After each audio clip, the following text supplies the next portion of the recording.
नारायणहिटी राजदरबारबाट हामी बाहिरिएको करिब 2 दशक बित्दा पनि देशले सामना गरिरहनु परेको सङ्कटले हामीलाई चिन्तित तुल्याएको छ। हिजो देश नबनेकोमा चिन्ता थियो, आज देश नै नबच्ने हो कि भन्ने निराशा पैदा भएको छ। बडा महाराज धीराजबाट 22 वर्षको युवा अवस्थामै सुरु गरिबक्सेको एकीकरणको सफलता पछि आधुनिक नेपाललाई 4 वर्ण 36 जातको साझा फुलबारीको रूपमा चित्रण गरिबक्सेको थियो। यो मुलुक राजाको मात्र होइन, जनता र राजाको समान स्वामित्वको देश हो भन्ने सन्देश पनि दिइबक्सेको थियो। भाषण अनि जादु वा चमत्कारले यो देश बनेको होइन र बन्दैन पनि। सबै जात, धर्म र क्षेत्रका नेपालीको साझा प्रतिनिधिका रूपमा काम गरेको राज संस्था जनताले सुम्पेको जिम्मेवारीबाट विमुख हुनै सक्दैन। सबै नेपालीले यो कर्तव्यबोध गरी पृथ्वी पथमा लाग्नु पर्दछ भन्ने हाम्रो धारणा र आह्वान पनि छ। नेपाली विश्वमा जहाँ रहे पनि नेपाली मूलको भन्ने नै हुन्छ। त्यसैले राष्ट्रको प्रतिष्ठासँग नेपालीको प्रतिष्ठा पनि सँगै जोडिएको हुन्छ। मुलुक स्थायी वा अस्थायी रूपले छोड्दैमा देशसँगको सम्बन्ध तोडिन सक्दैन। देशबाट जनशक्ति पलायन हुँदै जानुले देशको भविष्यबारे निराशाको सङ्केत दिइरहेको थियो। अब पुँजी र पुँजीपतिहरू तथा कर्मवीर उद्यमीहरूको समेत पलायन हुनु थालेको छ। यो क्रमलाई तत्काल निरुत्साहित र नियन्त्रण गर्न सकिएन भने मुलुक असफलताको सङ्घारमा पुग्न सक्ने सम्भावनालाई लिएर हामी आहत भएका छौँ।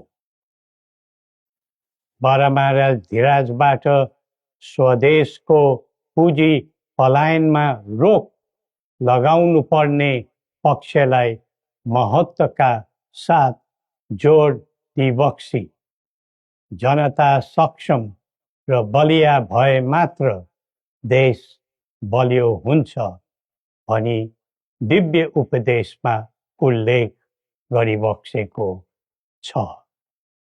जब जब युवा पुस्ताको भावना, चाहना र आवश्यकताको सम्बोधन गरिँदैन, तब तब असन्तोष पैदा हुन्छ, जसले विद्रोहको रूप पनि लिन सक्छ भन्ने सत्य नेतृत्वले हृदयङ्गम गर्नै पर्दछ।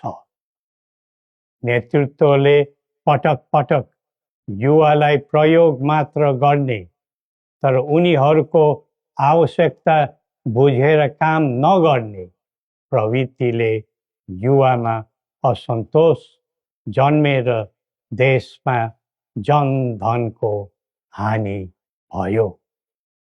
जसरी भविष्यका कर्णधारहरूको ज्यान गयो, त्यसले सबैलाई स्तब्ध बनाएको छ। युवाहरूमा भ्रष्टाचारप्रति असहिष्णुता र आइटी प्रतिस्पर्धामा अग्रताको जोश देखिनु उज्जवल भविष्यको सङ्केत हुन्। तर उन्नतिको गन्तव्यमा राजनीति चुक्यो भने अल्छीको सपना मात्र बन्न जान्छ। स्वचालित व्यक्तिले राष्ट्रको हित खोज्दै जान्छ, परिचालित व्यक्तिले अर्काको मित खोज्दै हिँड्छ। राष्ट्रिय सहमति बिना निकास खोज्नु समय खेर फाल्नु मात्र हो। समुन्नतिको यात्रामा सबै मिलेर अघि बढौँ। नेपालको संवेदनशील अवस्था र बदलिँदो भू-राजनीतिक परिस्थितिलाई बुझ्न नसक्दा हामी मित्र राष्ट्रहरूको विश्वास र भरोसा गुमाउने अवस्थामा पुगेका छौँ।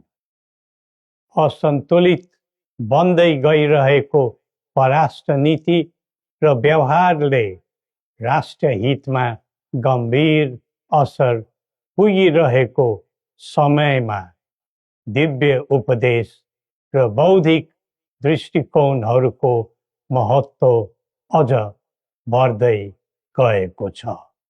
कतिपय देशले स्वार्थको लागि कुनै न कुनै सुरक्षा कवच खोज्दैछन्। हाम्रो देशको सही छहारी शान्तिको कवच हुनै पर्दछ। नेपाल निर्माणमा मार्गदर्शी र सेनापति बडा महाराजा धीराजको विरासत र वंशका प्रतिनिधिका रूपमा मेरो भूमिका स्पष्ट रहेको छ। पृथ्वी पथले वकालत गरेको राष्ट्रिय स्वतन्त्रता, सबै तहका भ्रष्टाचारलाई दण्डनीय अपराध मान्ने र कसैप्रति घाह नराख्ने शान्ति क्षेत्र नेपाल नै हाम्रा अभिष्ट र मार्गचित्र हुन्।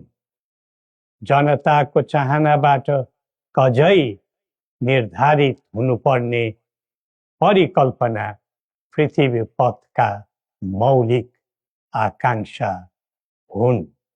अन्तमा जनता र राजाले एकीकरण गरेर निर्माण गरेको नेपाल राष्ट्रको समग्र हितलाई आत्मसात गर्दै सबल राष्ट्र बनाउने महान कार्यमा सबैलाई जुटाउँ र नेपाललाई फेरि उठाउँ। श्री गोरखनाथले हामी सबैलाई सत् बुद्धि दिउन्। जय नेपाल।